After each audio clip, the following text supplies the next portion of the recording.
Imagine a US state where nearly everyone is white. That's not just a stereotype, it's Wyoming. In fact, only 8% of Wyoming is not white. But why is that? Is it geography, history, or something more complicated? Stick around because what we're about to uncover might change how you see rural America forever. Let's start with the hard numbers, the raw data that paints an interesting picture of the state's population.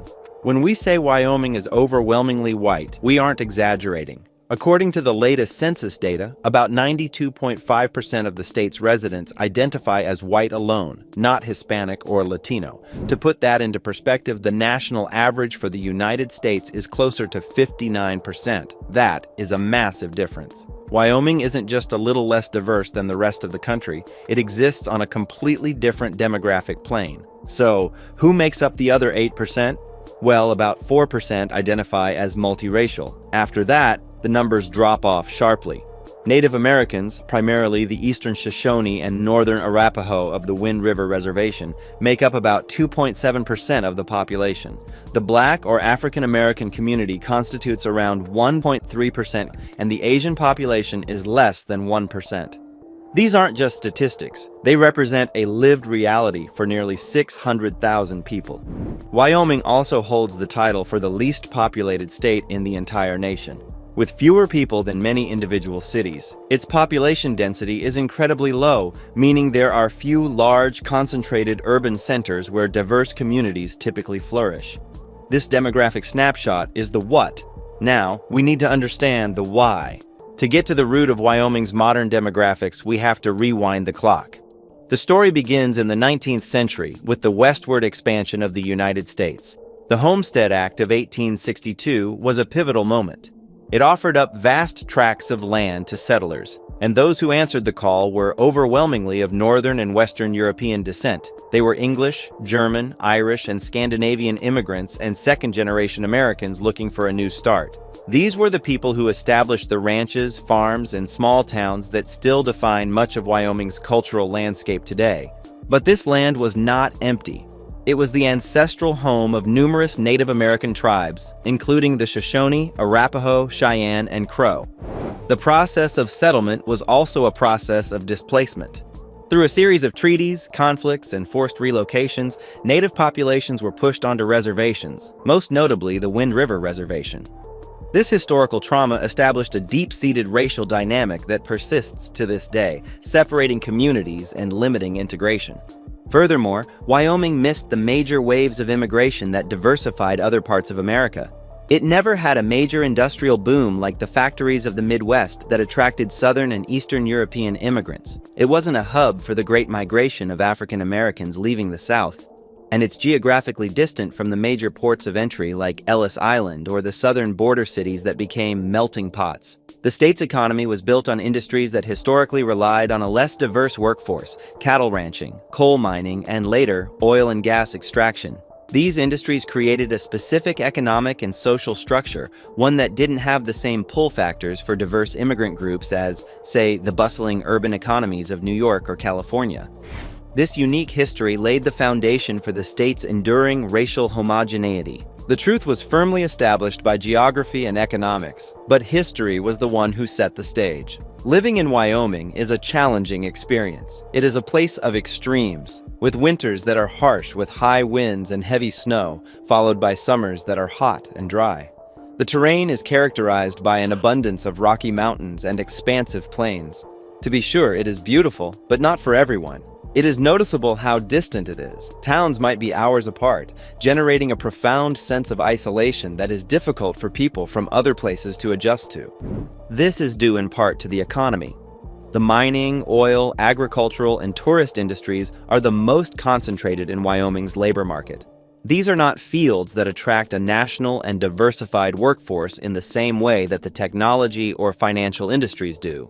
Jobs are few and require specific skills. It can be challenging to find a job that pays well if you are not a miner, rancher, engineer, or park ranger.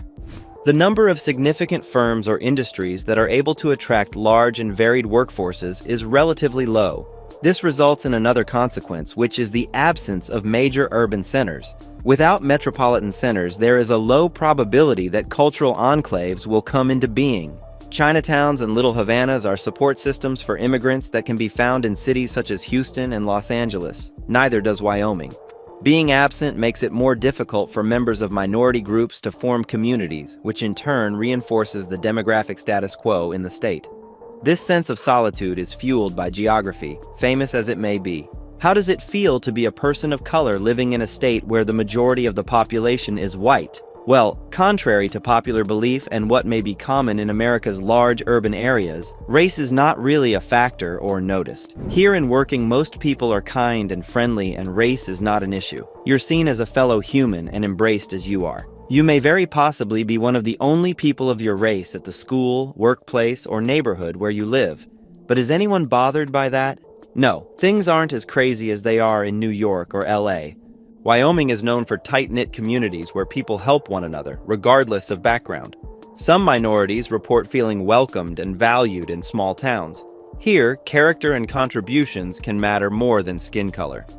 The Native American experience stands apart, marked by systemic challenges and historical injustice, but also a powerful ancestral connection to the land. They are both a minority and the original inhabitants, navigating a layered identity in a state built on their territory. Will it always be this way?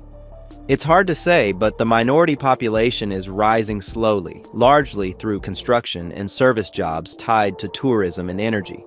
These roles attract out-of-state workers, gradually shifting the state's demographic profile from time to time. Remote work might play a role too. Places like Jackson Hole attract wealthy professionals working from home, but this form of diversity is limited to a few enclaves and doesn't reflect broader statewide change. Tourism, Wyoming's second-largest industry, brings diverse visitors, but only temporarily.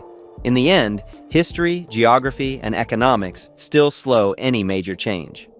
Wyoming isn't seeing the rapid diversification of states like North Carolina or Georgia. Growth is gradual, far from enough to change its identity as one of America's whitest states. The future isn't written yet, but the next chapter looks much like the last. So what does a 92% white state say about America? It reminds us that the story of a multicultural nation isn't everything. Huge parts of rural America haven't changed much, but that doesn't mean everyone isn't welcome. Wyoming may not see much of a change in race, but that's not because others aren't welcome. It's because they choose to live elsewhere.